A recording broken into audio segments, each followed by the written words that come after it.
বলো। হ্যালো বন্ধুরা, আজকে চলে এলাম শাহান কিচেনের নতুন আইটেম।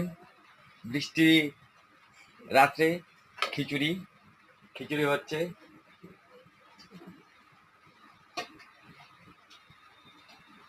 এই যে খিচুড়ি বসানো হয়ে গেছে। এই যে খিচুড়ি হবে ভোগ চাল মুগ ডাল দিয়ে খিচুড়ি। আজকে বৃষ্টি হচ্ছে রাত্রে। এই যে আমার ছোট মেয়ে, দেখাইতে দেখ। এই যে আমার ছোট মেয়ে, এই যে এই যে আমার ছোট্ট ঘর, বলে এই যে এই আমার যে বউ। আমার অর্ধাঙ্গিনী, এই যে আমার ছেলে আরুষ সাহা, এই যে যেমন পাচ্ছি তেমন মানাচ্ছি। যার ভালো লাগে ভালো লাগবে, না ভালো লাগবে নাই। সবাই বানায়, আমিও বানাচ্ছি।